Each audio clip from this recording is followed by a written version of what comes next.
O livro de Melquisedeque. Primeira parte. A história de um vaso. Capítulo 1. Eu estava descansando sob a sombra do carvalho de Mambré, junto à tenda, quando vi chegar apressadamente um dos servos de meu sobrinho Ló. Quase sem fôlego, ele passou a relatar-me sobre a tragédia. Houvera no dia anterior uma batalha entre as cidades da planície, envolvendo 4 reis contra 5.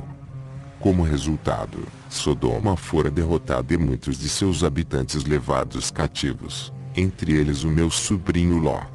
A notícia deixou-me muito aflito, pois ao mesmo tempo em que sentia que precisaria sair em seu socorro, via-me frágil, sem nenhuma possibilidade de me sair vitorioso. Sempre fui um homem pacífico e detesto aqueles que derramam sangue. Tenho muitos servos, mas poucos sabem manejar espadas e lanças, pois desde a infância são treinados como pastores. Em lugar de espadas, eles manejam bordões com os quais conduzem os rebanhos. Em lugar de escudos, carregam vasos em suas cinturas, sempre cheios de água fresca para matarem sua sede e refrigerarem as ovelhas cansadas. Em lugar de vinho para se embebedarem, carregam presos em seus cintos pequenas botijas com o azeite das oliveiras, com os quais untam as feridas do rebanho. Em lugar de ressonantes trombetas eles sopram pequenos chifres, com os quais convocam o rebanho para o curral. Imaginando como seria um combate entre os meus servos e os exércitos daqueles 5 reis vitoriosos, comecei a rir. Enquanto gargalhava, a voz daquele que sempre me guia soou aos meus ouvidos, dizendo: Abraão, Abraão, não menosprezes os instrumentos dos pastores, pois santificados pelo fogo do sacrifício, haverão de conquistar o grande livramento. O Eterno passou a dar-me ordens, fazendo-me avançar pela fé, sem saber como tal livramento haveria de se realizar. O primeiro passo foi a convocação de todos os pastores que, deixando seus rebanhos, dirigiram-se ao carvalho de Mambré, trazendo seus instrumentos pastoris. Eram ao todo 600 pastores. Ordenei que eles esvaziassem os jarros, colocando neles o azeite da botija. Depois de cumprirem esta ordem, pedi que tomassem cada um a lã de uma ovelha, misturando-a com o azeite dos jarros. Depois de transmitir todas as ordens aos pastores, o Eterno falou-me: Toma agora o teu vaso, o teu único vaso, e traga-me a mim para que eu te mostre o que deves fazer. Tínhamos na tenda 3 jarros adquiridos na cidade de Harã. Nos 2 menores, guardávamos o azeite para as lâmpadas, e no terceiro, que era o maior e mais bonito, guardávamos pérolas e pedrais preciosas, joias reunidas por Sara ao longo de nossas peregrinações. Julgando ser o terceiro jarro escolhido, estendi as mãos para tomá-lo, mas o Senhor impediu-me de fazê-lo, afirmando que, ainda que ele fosse portado de riquezas que seriam essenciais para o livramento, ele escolhera um jarro especial, aquele que fora rejeitado e esquecido. Lembrei-me do grande jarro de barro que nos fora presenteado por um humilde oleiro, quando estávamos próximos de Canaã. Nós o pusemos inicialmente ao lado dos 3, e nele colocamos os primeiros frutos colhidos na terra prometida. Não havendo, contudo, nenhuma beleza nele, Sara o rejeitou, lançando para fora da tenda. 7 anos depois, o oleiro visitou-nos e, ao encontrá-lo abandonado junto à tenda, mostrou-nos uma maneira em que ele poderia ser útil. Amarrando-o firmemente com uma corda de linha, lançou-o ao fundo do poço. Por meio dele, os pastores passaram a tirar água para os rebanhos. Seguindo as orientações do Eterno, dirigi-me ao poço, fazendo emergir de suas profundezas o jarro esquecido. Ao vê-lo repleto de água, lembrei-me do momento em que ele fora lançado ali, vazio e seco. Depois de esvaziá-lo, o Eterno ordenou-me transferir para ele o azeite dos 2 jarros menores, bem como as joias do terceiro. Como sobrara muito espaço vazio no jarro, o Eterno ordenou completá-lo com azeite novo de oliva. Ao concluir essa tarefa, o Senhor mandou-me fazer um longo pavio de lã, devendo ficar uma de suas pontas mergulhada no azeite e a outra suspensa sobre o vaso. Depois destas coisas, o Eterno ordenou-me acender o pavio com o fogo do altar. Ao aproximar-me do fogo sagrado que ainda ardia sobre o sacrifício da manhã, uma pequena fagulha saltou para o pavio, e pouco a pouco foi se alimentando do azeite, até tornar-se numa labareda que podia ser vista de longe. Capítulo 2. Com o vaso nos ombros, comecei uma longa caminhada rumo às cidades da planície, sendo acompanhado pelos pastores. Logo começaram a surgir escarnecedores que, ao verem-me com aquele vaso incandescente em pleno dia, passaram a dizer que eu ficara louco. Ao espalhar esta notícia, muitos vieram ao meu encontro, aconselhando-me a retornar para a tenda, abandonando aquele jarro que seria capaz de destruir a boa reputação que eu havia conquistado entre eles. Quando eu lhes falei sobre os exércitos e sobre a minha missão juntamente com os pastores, eles concluíram que de fato eu ficara louco. Tentaram tirar-me o vaso pela força, mas, agarrando-me a ele, impedi que o tirassem de mim. Envergonhados diante de tudo aquilo, muitos pastores começaram a afastar-se, alguns retornaram para suas tendas, enquanto outros uniram-se àqueles que riam de meu comportamento estranho. Sentindo-me sozinho com aquele pesado vaso sobre os ombros, comecei a angustiar-me. Ansiava encontrar alguém com quem pudesse compartilhar minha experiência, mas todos lançavam-me olhares de reprovação. Lembrei-me de Sara, minha amada esposa. Em obediência à voz do Eterno, havíamos trilhado por muitos caminhos, estando ela sempre ao meu lado, animando-me a prosseguir mesmo nos momentos mais difíceis. Com certeza Sara me traria consolo e forças para continuar firme, conduzindo o jarro da salvação. Enquanto avançava pelo caminho pensando em Sara, ela surgiu no meio da multidão. Ao dirigir-me a ela, fiquei surpreso e desalentado ao notar em seus olhos o mesmo menosprezo daqueles que zombavam de mim. Lembrando-me da ordem do Criador de que teria de libertar meu sobrinho Ló, fui andando sozinho pelo caminho. Ao colocar-me no lugar daqueles que me achavam louco, eu dava-lhes razão, pois, em condições normais, nenhuma pessoa sai de casa, sem rumo definido, levando em pleno dia um vaso com uma labareda, afirmando estar marchando contra os exércitos de 5 reis. Realmente parecia se tratar de uma grande loucura. Mesmo assim, a despeito de todas as humilhações e palavras contra mim, eu avançava rumo ao vale. Toda aquela zombaria foi finalmente diminuindo à medida em que me distanciava do carvalho de Mambré. Começaram a sobrevir ao meu coração muitas dúvidas quanto ao meu futuro. Ficava às vezes aflito com o pensamento de que toda a minha experiência, desde a convocação dos pastores até aquele momento, poderia ser, de fato, demonstração de insanidade. Cheio de dúvidas, comecei a pensar na possibilidade de abandonar à beira do caminho o jarro, retornando para a tenda. Esses eram os conselhos de alguns pastores e amigos que, condoídos de minha solidão, ainda vinham ao meu encontro, aconselhando-me a retornar. Ali, diziam, eu poderia conquistar novamente a confiança dos pastores, voltando a ser, quem sabe, até mesmo um sacerdote honrado como antes. Sobre o altar, diziam, havia um fogo muito maior do que aquele que eu carregava sobre os ombros. Estava a ponto de retornar, quando Sara veio ao meu encontro, contando-me sobre o desprezo que muitos pastores lançavam contra mim. Ela estava consternada, pois toda aquela desonra recaía também sobre ela, ao ponto de não sentir mais desejo de permanecer junto ao altar. Depois de alertar-me, Sara passou a falar-me de um plano. Poderíamos, quem sabe, nos mudar para uma cidade distante, onde esqueceríamos todo aquele vexame. Esquecendo-me da voz que me mandara seguir rumo à planície, respondi que eu estaria disposto a acompanhá-la para qualquer lugar, se ela permitisse que eu levasse aquele jarro. Ele seria o nosso altar, aquecendo e iluminando nossas noites com sua chama. Ao ouvir sobre o vaso, Sara ficou novamente irada, afirmando não entender minha teimosia em continuar levando sobre os ombros aquele símbolo de vergonha e desprezo. Depois de dizer-me tais palavras, voltou-me as costas, retornando para a tenda. Capítulo 3.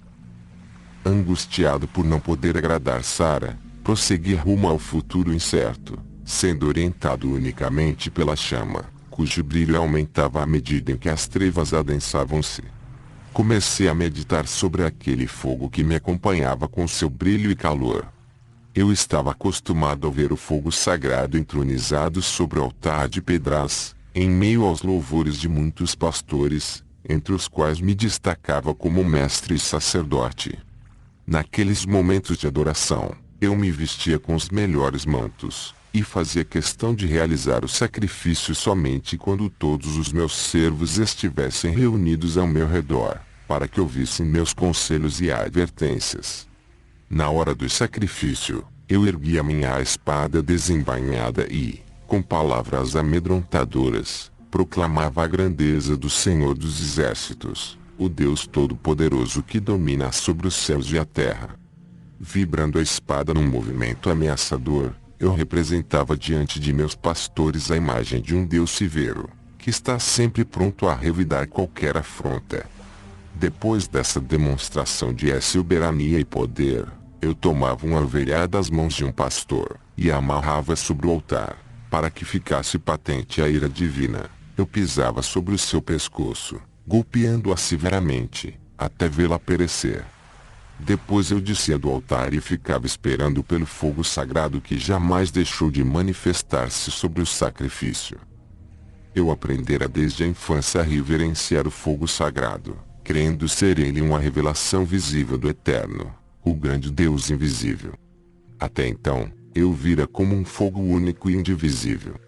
Agora, ao transportarem o humilde jarro a chama que se desprendera do altar, meus pensamentos agitavam-se com o surgimento de um novo conceito sobre o Criador, o conceito de um Deus sofredor que é capaz de desprender-se do grande ser representado pelo fogo, para acompanhar o pecador em sua jornada. Arrependido, prostrei-me diante do jarro e chorei amargamente. Estava consciente de que todo o zelo demonstrado junto ao altar tinha por finalidade a exaltação de meu orgulho, e não do amor daquele que me acompanhava pelo caminho. Subitamente, gravou-se-me na mente a convicção de que aquela pequena chama que se desprendera do fogo sagrado, era uma representação do Messias prometido, que se desprenderia do Eterno para ser Deus conosco, companheiro em todas as nossas jornadas. Ao sobrevir-me esta convicção, a chama alegrou-se, tornando-se mais brilhante e calorosa. Com o coração transformado, prossegui pelo caminho rumo ao vale, levando sobre os ombros o jarro que me trouxera depois de tanto desprezo, alegria de uma nova compreensão sobre o caráter do Criador. Momentos difíceis começaram a surgir em minha caminhada, quando ventos frios vindos do Mar Morto começaram a arremeter-se contra a pequena chama, procurando apagá-la. Eu a amparava com o meu corpo, andando muitas vezes de lado e mesmo de costas, mas sempre avançando rumo ao vale. Ao romper a luz do dia, achei-me a um passo da planície. Comecei então a encontrar pelo caminho muitos rebanhos que eram conduzidos por rudes pastores. À medida em que avançava entre eles, ocorriam tumultos e confusões, pois muitas ovelhas e cabras assustavam-se com a chama de meu jarro, debandando-se por todas as partes. Isto fez com que a maioria dos pastores ficassem irritados com a minha presença em seu meio. Sabendo que não poderia ficar retido naquele vale, prossegui rumo a Sodoma. Enquanto avançava, começou a acontecer algo interessante. Muitas ovelhas, meigás e submissas, começaram a acompanhar-me. Eram poucas a princípio, mas pouco a pouco seu número foi aumentando, até que passei a andar com dificuldade, devido ao grande número de ovelhas que me seguiam. Ao longe eu podia ver os pastores, enfurecidos, pela perda de suas ovelhas mais bonitas. Ao chegar à cidade de Sodoma, encontrei-a vazia e devastada.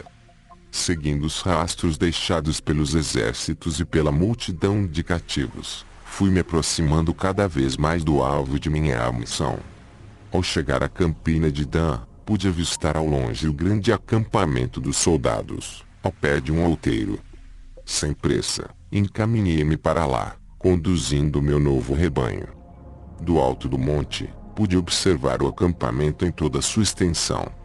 Havia ali milhares de soldados comemorando a vitória. Enquanto isso, centenas de cativos jaziam amontoados no meio do arraial, humilhados e sem esperança. Diante desse quadro, fiquei imaginando como poderia se dar o livramento. Minha presença despertou curiosidade em alguns soldados que, ao ver-me com o vaso fumegante, aproximaram-se. Quando me perguntaram sobre o motivo de minha presença naquele lugar, eu disse-lhes que viera libertar meu sobrinho Ló. Minhas palavras tornaram-se motivo de muitos gracejos em todo o acampamento. Depois disso, passaram a escarnecer de Ló. Em pouco tempo, toda aquela zombaria transformou-se em gritos de vingança, e proclamaram que, na manhã seguinte, todos os cativos seriam exterminados, começando pelo meu sobrinho. Capítulo 4. Enquanto eu tentava imaginar o que o Eterno poderia fazer para alcançar o livramento, vi surgir ao longe o vulto de pastores que se encaminhavam em minha direção, vindos de Sodoma. Pensei a princípio que fossem os pastores inimigos que vinham arrancar meu rebanho conquistado com amor. Tal receio logo desapareceu, dando lugar a um sentimento de muita alegria, quando descobri que eram os meus pastores fiéis. Eles foram aproximando-se em pequenos grupos de 12, até alcançarem o total de 300 pastores. Ao olhar para eles, pude notar em seus semblantes os sinais de uma grande luta espiritual que tiveram de enfrentar, para estarem do meu lado. Contaram-me da experiência de muitos companheiros que, desanimados, haviam lançado fora o azeite e a lã de seus vasos, retornando para as suas tendas. Falaram-me de como, na noite anterior, haviam aprendido a amar a luz de meu jarro, que para eles tornara-se como uma estrela que os guiava na escuridão. Alegrava-me com a presença de meus humildes pastores, quando vieram em nossa direção Aner, Escol e Manre, acompanhados por 15 homens armados. Eram eles fiéis amigos que, conhecendo os perigos que enfrentaríamos naquele vale, vieram socorrer-nos. Para que não atrapalhassem o plano divino, pedi-lhes que permanecessem escondidos até o alvorecer, quando receberiam orientações sobre como participar da missão. Comecei a orientar os pastores, seguindo as instruções da voz divina que soava de dentro da chama. A primeira tarefa dos pastores seria cuidar do rebanho até o anoitecer. Ao retornarem, ordenei que amarrassem os novelos de lã embebidos em azeite na ponta de seus bordões, colocando-os dentro dos jarros que deveriam ser mantidos suspensos de boca para baixo. Passei a incendiá-los com o fogo de minha labareda, até que as 300 tochas ficaram ardendo, mas, ocultas no interior daqueles vasos. Ordenei a 40 de meus corajosos pastores que, no momento indicado por um sinal, deveriam avançar silentes para o meio do acampamento, circundando todos os cativos que jaziam amontoados no meio do arraial. Ao mesmo tempo, os 260 pastores restantes deveriam circundar todo o acampamento, aguardando pelo sinal de quebrarem os vasos com os chifres. Orientado pela voz da chama, indiquei-lhes os sinais. Quando a última tocha se apagasse no acampamento, deveriam ficar atentos, pois uma pequena lamparina seria acesa por um dos cativos. Assim que a lamparina começasse a arder, deveriam correr cada um para o seu lugar, evitando qualquer ruído para que não fossem notados. O sinal para quebrarem os vasos com os chifres, erguendo bem alto a tocha, era o apagar da lamparina. Depois dessas orientações, os 260 pastores, ocultos pelas sombras da noite, espalharam-se pelo vale, e ficaram esperando pelo momento de se posicionarem ao redor do acampamento. Enquanto isso, os 40 se posicionaram próximos a uma passagem vulnerável, através da qual haveriam de alcançar os cativos. Já era alta noite quando a tocha do último soldado apagou-se, sobrevindo completa escuridão e silêncio sobre o arraial. Entre os cativos, havia um homem que naquela noite vivia a maior angústia de sua vida. Era o meu sobrinho que, depois de tornar-se alvo de tantos abusos e humilhações, tomara conhecimento do castigo que os aguardava pelo alvorecer. Naquela noite, Ló tinha seus pensamentos voltados para o seu tio. Lembrava-se com arrependimento do momento em que me deixara, mudando-se para as campinas de Sodoma. Em seu desespero, sentiu o desejo de rever minha face e pedir-me perdão por ter se afastado de mim. Justamente naquele momento, Ló foi atraído pelo brilho de uma tocha que ardia sobre o outeiro. Ao fitar o brilho, imaginou estar tendo uma visão, pois o mesmo revelava-lhe a face de seu querido tio. Querendo mostrar-me o seu rosto, Ló apalpou em meio às trevas, até encontrar uma pequena lamparina que trouxera em seu alforje. Frustrado, percebeu que não havia nela nenhum azeite. Concluiu que a lâmpada apagada e seca era um símbolo de sua vida vazia e sem fé. Sem desviar os olhos de meu rosto iluminado pela chama do jarro, num desesperado gesto de fé, Ló apalpou o pavio de sua lamparina, descobrindo nele um resto de azeite. Curvando-se, passou a ferir as pedras do fogo, até que uma faísca saltou para o pavio. Sem que soubesse, Ló estava comandando, com seus gestos, os passos para um grande livramento. Os 300 pastores, ao verem o tênue brilho da lamparina, encaminharam-se rapidamente para os seus postos e ficaram aguardando o apagar da pequena chama. Desde o momento em que Ló erguera-se com sua diminuta chama, fiquei olhando para os seus olhos que fitavam os meus. Vi que sua face trazia sinais de indizível angústia e maus tratos. Mesmo assim pude ler em seus olhos que a esperança e a fé ainda não haviam abandonado o foguinho de sua lamparina. Contudo, não resistiria por muito tempo. Era necessário que se apagasse, para sinalizar a grande vitória. Quando a escuridão voltou a cobrir a face de Ló, meus 300 pastores arremeteram os chifres contra os vasos que mantinham ocultas as tochas ardentes. Um forte ruído, como de cavalaria em combate, ecoou por todas as partes, enquanto as tochas eram suspensas pelos bordões. Os 300 chifres, usados até então para conduzir o rebanho, soavam agora como trombetas de conquistadores. Todo o acampamento despertou num único salto e, sem saberem como escapar de tão terrível investida que partia de fora e de dentro, os soldados começaram a lutar entre si, enquanto meus pastores permaneciam em seus lugares, fazendo soar os chifres. Os cativos ficaram muito espantados a princípio, mas pouco a pouco foram tomando consciência do grande livramento que estava se operando em seu favor. Quando amanheceu, revelou-se aos nossos olhos um cenário de completa destruição. Todo o arraial estava coberto por milhares de corpos rasgados pelas próprias espadas e lanças. Somente uns poucos conseguiram fugir daquele acampamento de morte, mas foram perseguidos pelos meus 18 aliados que estavam armados, sendo alcançados em Obar, situada à esquerda de Damasco. Enquanto isso, os cativos, agora libertos, recuperavam todas as riquezas que haviam sido saqueadas pelos inimigos. Capítulo 5. Do cimo do outeiro, enquanto eu vibrava com a alegria dos cativos naquela manhã de liberdade, ouvi a voz do Eterno falando-me do meio da chama. Este livramento que hoje se concretiza, representa o livramento que hei de operar nos últimos dias, salvando os remanescentes de teus filhos, do cerco de numerosas nações que se aliarão a Gog com o propósito de destruí-los. Naquele dia em que triunfarem sobre o meu povo, a minha indignação será muito grande, e contenderei com ele por meio da peste, do fogo e do sangue, chuva inundante, grandes pedaços de saraiva, fogo e enxofre farei cair sobre ele, sobre as suas tropas e sobre os muitos povos que estiverem com ele. Assim, eu me engrandecerei, vindicarei a minha santidade e me darei a conhecer aos olhos de muitas nações, e saberão que eu sou o Senhor. E sobre a casa de Davi e sobre os habitantes de Jerusalém derramarei um espírito de graça e de súplicas. Olharão para mim a quem traspassaram, prantear-me-ão como quem pranteia por um unigênito e chorarão por mim como se chora amargamente pelo primogênito.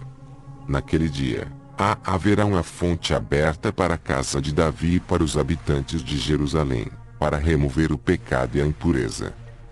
A chama que para mim tornara-se uma representação do Messias prometido, apagou-se no momento em que disse ao encontro dos pastores e dos muitos cativos agora libertos.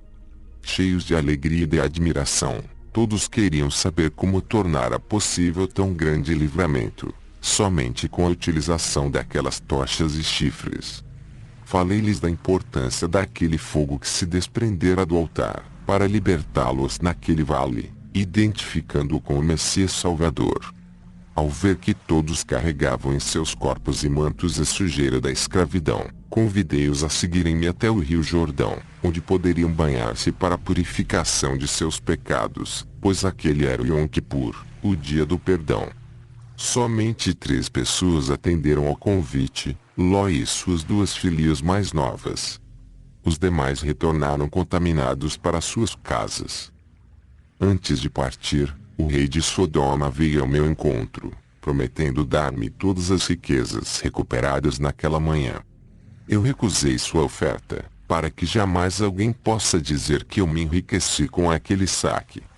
Permanecemos acampados às margens do rio Jordão, nas proximidades de Jericó por 4 dias. Naqueles dias de descanso, todos ficaram livres das impurezas, deixando-os nas águas do Jordão. Esse era um preparo especial para nossa subida a Salém, onde comemoraríamos a vitória nos dias de Sucote. Cheios de alegria, iniciamos uma caminhada ascendente rumo à cidade de Salém, inconscientes da feliz surpresa que nos aguardava. Eu segui à frente tendo ao meu lado Ló e suas 2 filhas, e atrás vinham os 300 pastores, conduzindo o grande rebanho. À medida em que avançávamos, comecei a notar que o meu jarro tornara-se muito pesado. Ao baixá-lo, fiquei surpreso ao descobrir que estava repleto de pérolas e pedras preciosas de variados tamanhos e brilhos. Ao avistarmos ao longe a alva cidade, começamos a ouvir sons de uma grande festa.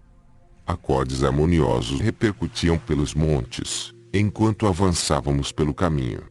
Minha curiosidade em conhecer aquela cidade e o seu jovem rei era imensa, pois muito já ouvira sobre sua grandeza e fama. Tratava-se de um reino diferente, onde os súditos eram treinados não no manejo de arcos e flechas, mas no domínio de instrumentos musicais. Melquisedeque, o seu jovem rei, regia todos com um cetro muito especial, um alaúde, pelo qual pagaram um preço elevado. Enquanto crescia minha alegria por estar nos aproximando da cidade do grande rei, vimos uma multidão vestida de linho fino, puro e resplandecente, saindo ao nosso encontro. Todos tangiam instrumentos musicais e cantavam um hino de vitória.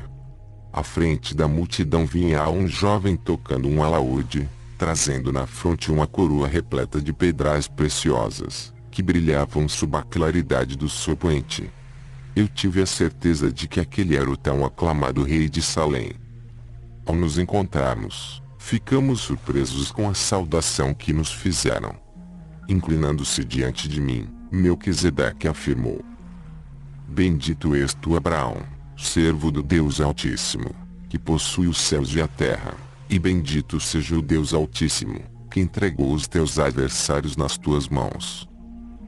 Capítulo 6. Surpresos pela festiva recepção, fomos introduzidos na cidade, onde a beleza das mansões e jardins nos causou muita admiração. Tudo ali era puro e cheio de paz. Salém estava em festa, pois teria início naquele entardecer a festa de Sucote. Fomos recebidos no Palácio Real, edificado sobre o Monte Sião. Ali, uma nova surpresa nos aguardava. A grande sala do trono estava toda adornada com representações de nossa vitória sobre os inimigos.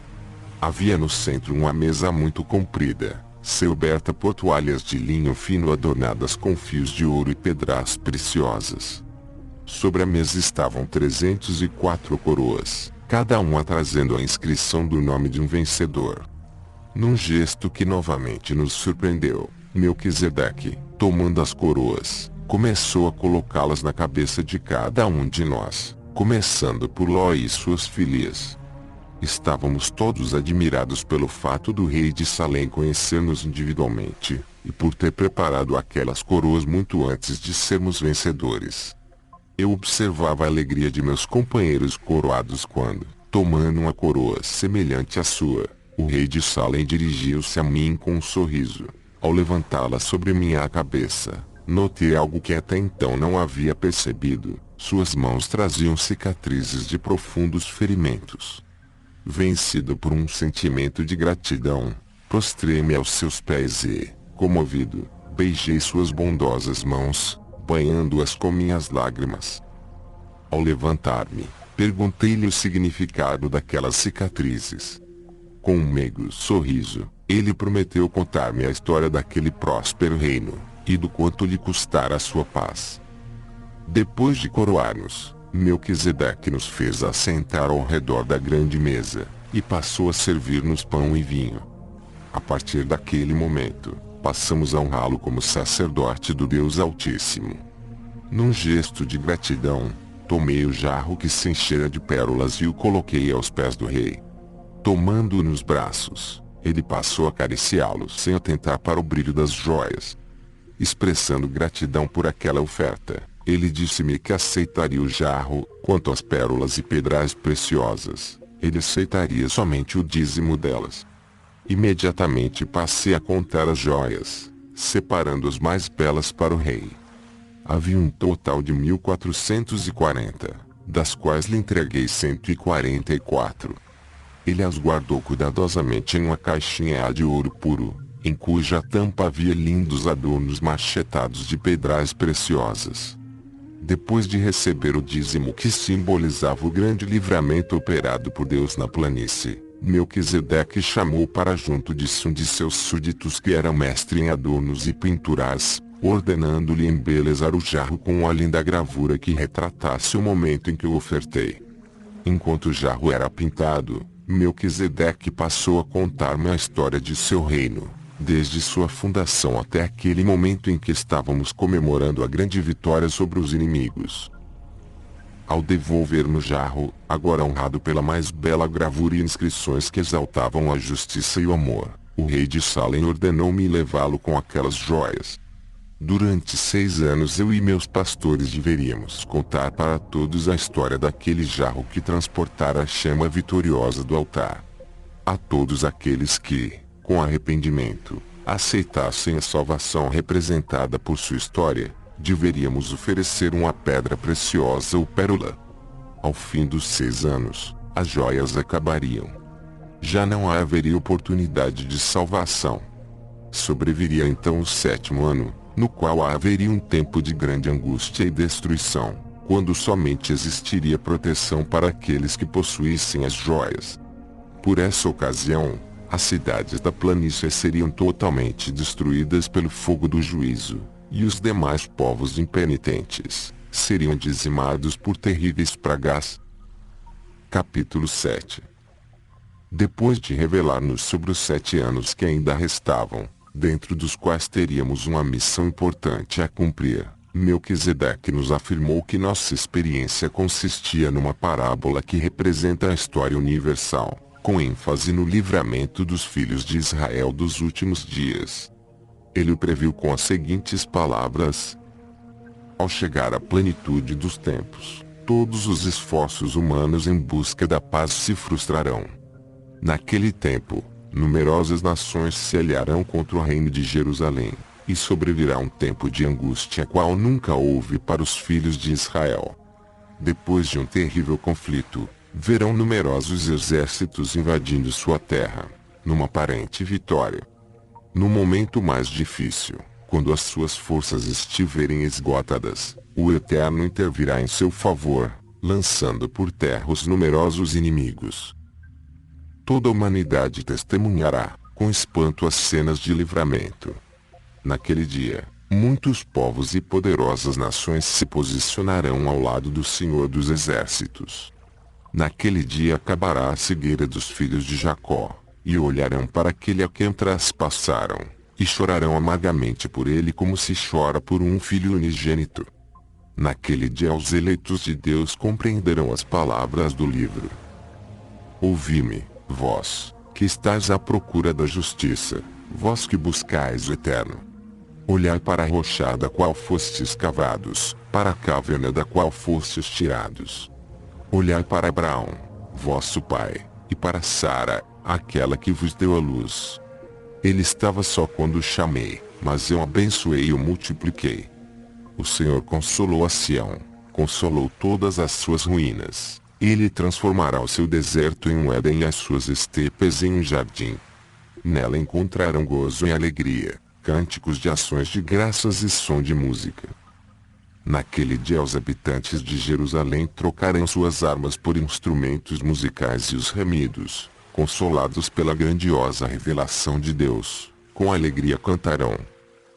Como são belos, sobre os montes, os pés do mensageiro que anuncia a paz, do que proclama boas novas e anuncia a salvação, do que diz a Sião, o teu Deus reina. Porque o Eterno consolou o seu povo, ele redimiu Jerusalém. O Senhor descobriu o seu braço santo aos olhos de todas as nações, e todas as extremidades da terra viram a salvação do nosso Deus. O grande livramento se cumprirá no início de uma nova semana de anos, ao fim de um ciclo determinado envolvendo 10 jubileus. Durante 6 anos, toda a humanidade, iluminada pela maior revelação do amor e da justiça de Deus, terá a oportunidade de romper com o império do pecado, unindo-se aos filhos de Israel em sua marcha de purificação e restauração do reino da luz. Então acontecerá que todos os sobreviventes das nações que marcharam contra Jerusalém, subirão, ano após ano, para prostrar-se diante do Rei e Senhor dos Exércitos, e para celebrar a festa de Sucote. E acontecerá que aquele das famílias da terra que não subir e não vier, haverá contra ele a praga com que o Eterno ferirá as nações que não subirem para celebrar a festa de Sucote. Naqueles anos de oportunidade, soará por todas as partes do mundo o último convite de misericórdia, num apelo para que todos os pecadores se arrependam e se unam ao Criador numa eterna aliança. Por todas as partes se ouvirá o bramento divino. Observai o direito e praticai a justiça, porque a minha salvação está prestes a chegar e a minha justiça a manifestar-se. Bem-aventurado o homem que assim procede, o filho do homem que nisto se firma, que guarda o sábado e não o profana e que guarda a sua mão de praticar o mal. Não digo estrangeiro que se entregou ao Senhor, naturalmente Deus vai excluir-me do seu povo, nem digo eunuco, não há dúvida, eu não passo de uma árvore seca. Pois assim diz o Senhor aos eunucos que guardam os meus sábados e optam por aquilo que é a minha vontade, permanecendo fiéis à minha aliança, hei de dar-lhes, na minha casa e dentro dos meus muros, um monumento e um nome mais precioso do que teriam com filhos e filhas, hei de dar-lhes um eterno nome, que não será extirpado. E, quanto aos estrangeiros que se entregarem ao Senhor para servi-lo, sim, para amar o nome do Eterno e tornarem-se servos seus, a saber, todos os que se abstêm de profanar o sábado e que se mantêm fiéis à minha aliança, trá-los-ei ao meu santo monte e os cobrirei de alegria na minha casa de oração. Os seus holocaustos e os seus sacrifícios serão bem aceitos no meu altar. Com efeito, a minha casa será chamada casa de oração para todos os povos. Na última semana de anos, os filhos de Belial se aliarão contra os filhos da luz, e os acusarão como causadores de toda a desarmonia no mundo. Em oposição à santificação do sábado, que é o sinal da aliança entre Deus e seus escolhidos, muitas nações imporão outro dia para o culto, não podendo comprar nem vender todos aqueles que se mantiverem fiéis à aliança do Eterno. Ao fim dos 6 anos, o rolo se fechará e não haverá mais oportunidade de salvação. Desprotegidos, Os ímpios sofrerão os juízos divinos que se manifestarão nas 7 últimas pragas. Desesperados, muitos correrão de um lado para outro em busca da mensagem do rolo, mas não a encontrarão. Durante o 7º ano, os escolhidos de Deus passarão por grandes provas, pois serão condenados pelas nações como os causadores de todo o caos que sobrevirá ao mundo em consequência dos juízos. Ao consumarem-se os 7 anos, o Messias se manifestará nas nuvens do céu, acompanhado por todas as hostes celestes, para a salvação de seu povo. Ao tocar sua trombeta, os fiéis falecidos ressuscitarão revestidos de glória, os vivos vitoriosos serão transformados num abrir e fechar de olhos, recebendo corpos perfeitos. Juntos, todos os remidos serão arrebatados para a nova e eterna Jerusalém, numa viagem inesquecível que começará no primeiro dia da festa de Sucote. Depois de 7 dias de feliz ascensão, chegarão à cidade santa para comemorarem, diante do trono, no 8º dia da festa, a grande vitória. Como que é sonhar, os resgatados do Senhor entrarão na cidade santa, encontrando ali o jardim do Éden, no meio do qual eleva-se o monte Sião, o lugar do trono de Deus. Coroados pelo Messias, os remidos entoarão o cântico da vitória, fazendo vibrar por todo o espaço os acordes de incontáveis instrumentos musicais. Capítulo 8. Depois de proferir todas essas predições, Melquisedeque disse-nos novamente que toda a experiência que estávamos vivendo era prefigurativa, e teríamos de cumprir ainda importantes tarefas nos próximos 7 anos. Durante 6 anos a história do jarro deveria ser contada aos pecadores, dando-lhes a oportunidade de arrependerem-se, apossando-se das joias que simbolizam salvação. Ao fim dos 6 anos, na véspera de Rosh Hashanah, as pérolas acabariam, ficando fora do abrigo todos aqueles que não a receberam. Ao ouvir tais palavras do rei de Salém, sobreveio-me grande angústia, por lembrar-me dos últimos passos de Sara. Eu temia que ela, em sua incredulidade, não aceitasse uma pérola. Se isto acontecesse, os meus lindos sonhos cairiam por terra, pois não conseguiria ser feliz em sua ausência. Lendo nos meus olhos a angústia, Melquisedeque consolou-me com uma promessa. Abraão, daqui a 6 anos o Eterno visitará sua tenda, e sua esposa será curada de sua aridez. Ela se converterá e lhe dará um filho que se chamará Isaque. Ao findar a festa de Sucote, retornamos às nossas tendas junto ao carvalho de Mambré. À medida que íamos avançando pelo caminho, muitas pessoas nos cercavam, admirados pela beleza do vaso repleto de pérolas. A todos contávamos história de sua chama redentora, e dávamos as joias àqueles que aceitavam a salvação. Quando chegamos ao carvalho de Mambré, uma multidão de pessoas nos esperava. Muitos tinham ouvido falar do miraculoso livramento operado através daquele jarro que fora alvo de tanto menosprezo. Agora, estavam todos emudecidos ao vê-lo glorificado. Juntamente com os meus pastores, continuamos a proclamar o infinito amor de Deus revelado pela chama. O número daqueles que procuravam pelas pérolas ia aumentando, dia após dia, e todos éramos felizes. Melquisedeque enviou-nos muitos de seus súditos que eram mestres em música, para realizarem uma missão importante. Eles apresentavam a história de seu reino de paz por meio de lindos cânticos que exaltavam o poder da humildade e do amor. Sua música tinha o poder de transformar corações infelizes, dando-lhes esperança e alegria em viver.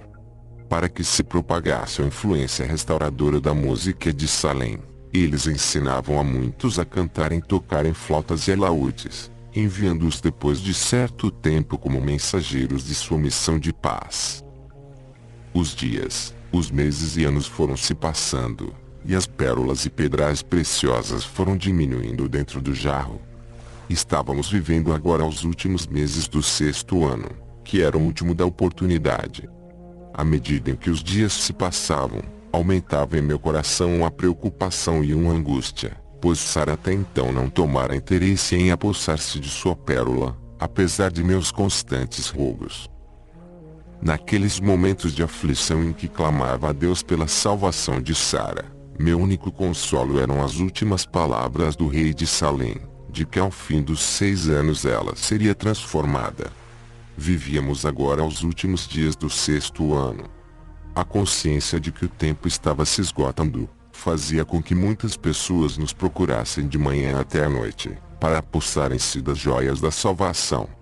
Com o coração ferido por uma indizível aflição, eu insistia com Sara, procurando convencê-la de sua necessidade em tomar, o quanto antes, uma pérola, pois as mesmas estavam ficando escassas. Sem atentar para minha angústia, Sara desdenhava de meus apelos, afirmando que aquelas pérolas não tinham nenhum valor para ela. Capítulo 9. Depois de uma noite de vigília em que, desesperadamente, procurei em vão convencer minha amada a apossar-se uma pérola, aceitando a salvação representada por aquele jarro, vi o sol surgir trazendo a luz do último dia, véspera de Rosh Hashanah. Ao olhar para dentro do vaso naquela manhã, vi que restavam apenas 3 pérolas. Ao admirar-lhes o brilho, comecei a imaginar que a maior seria para o meu filho prometido, a de tamanho intermediário seria a de Sara, e a menor seria a minha. Esse pensamento trouxe-me alívio e esperança. Mas, ao mesmo tempo, comecei a preocupar-me com a possibilidade de chegarem pessoas procurando por elas. Se viessem, eu não poderia negá-las. Tomado por essa preocupação, permaneci sentado sob o carvalho de Mambré. Na viração do dia, sobreveio-me um grande estremecimento quando vi ao longe 3 peregrinos que caminhavam rumo à nossa tenda. Comecei a clamar ao Eterno para que eles mudassem de rumo, mas meus clamores não foram atendidos.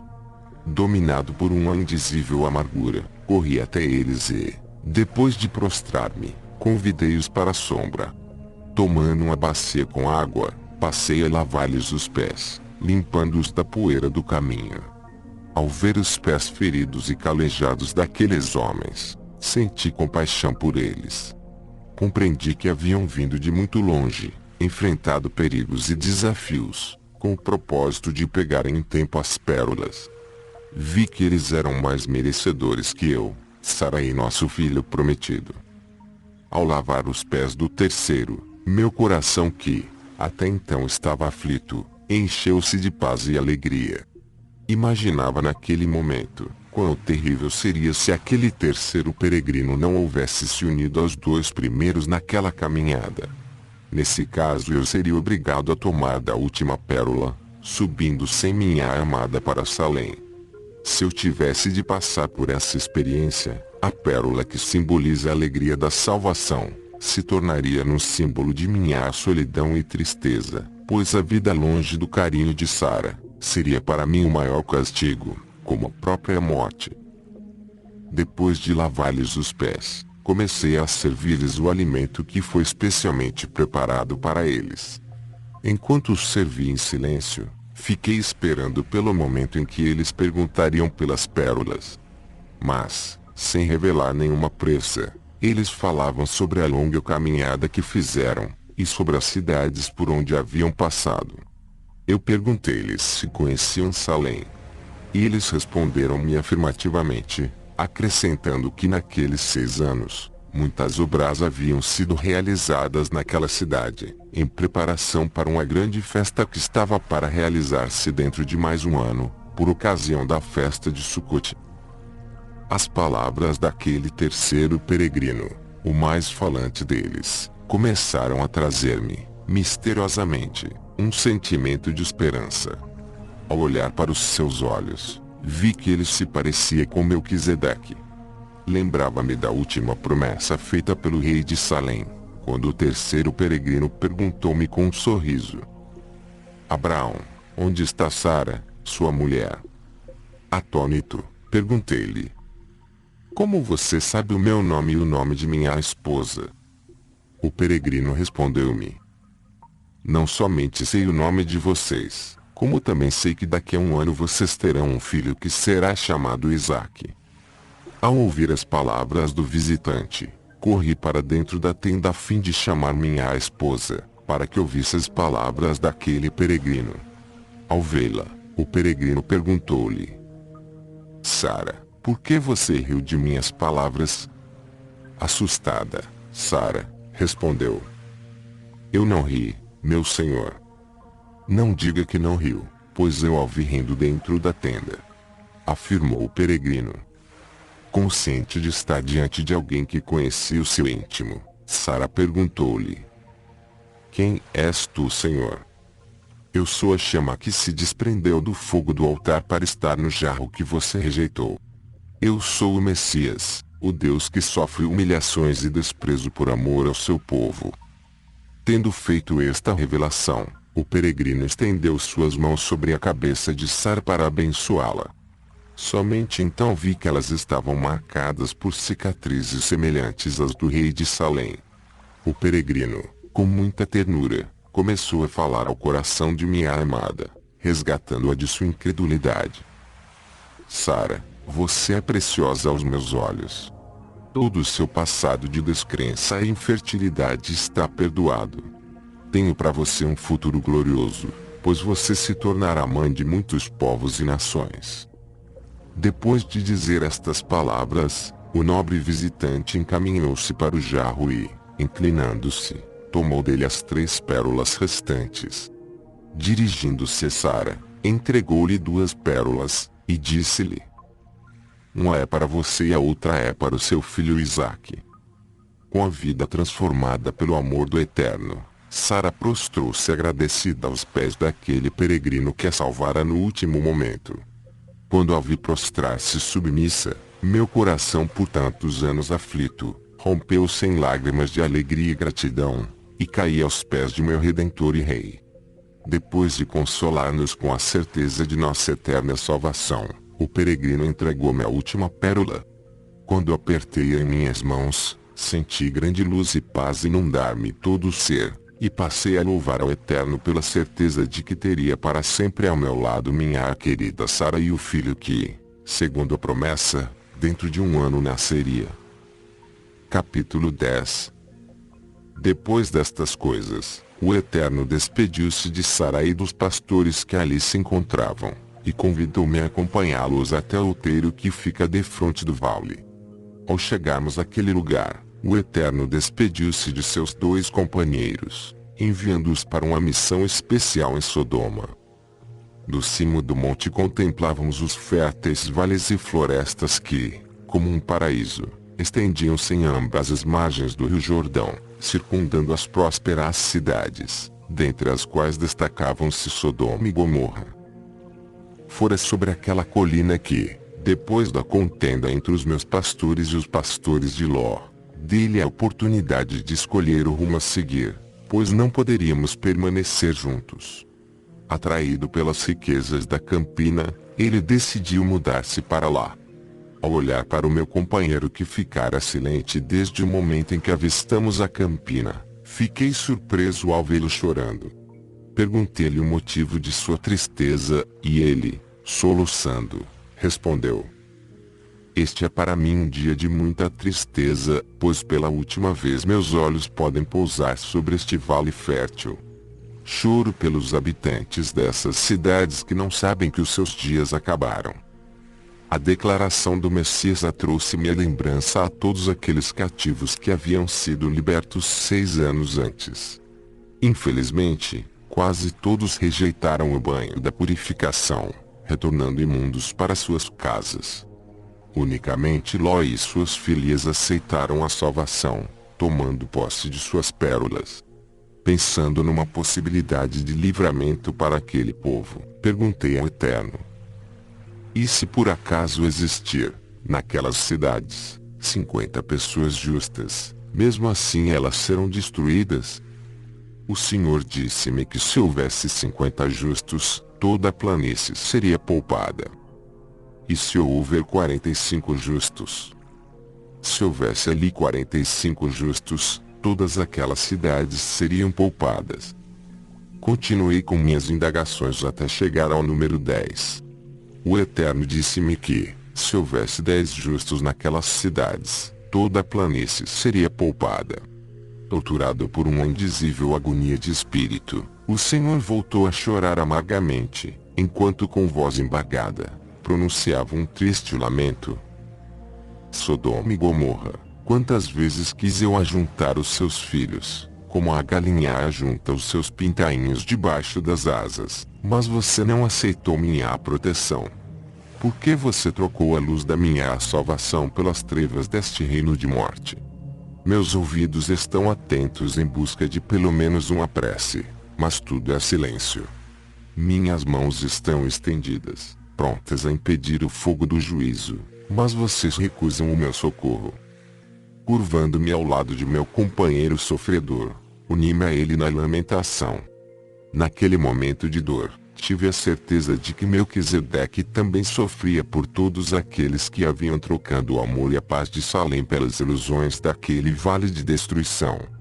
Depois de um longo pranto, o Messias consolou-me com a revelação de que os seus dois companheiros encontravam-se naquele momento em Sodoma, com a missão de salvar Ló e suas filhas, livrando-os da morte.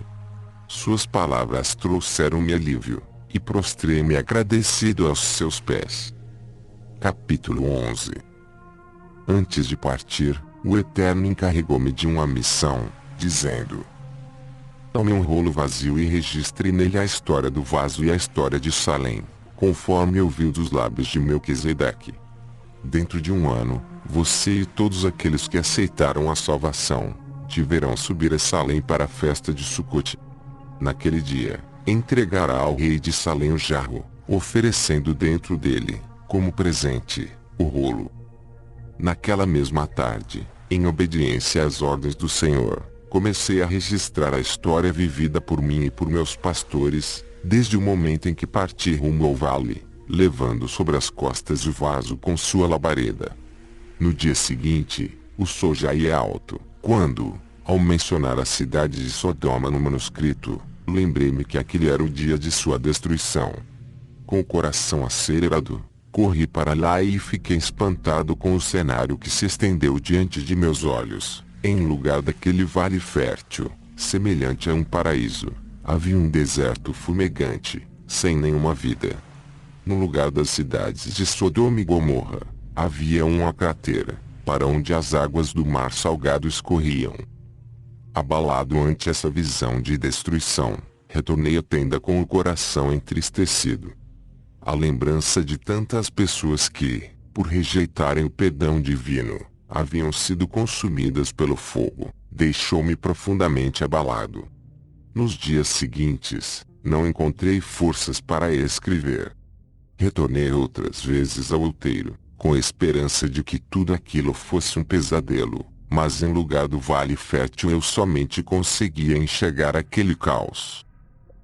Demorou vários dias para que eu voltasse a ter ânimo para prosseguir com os escritos do rolo.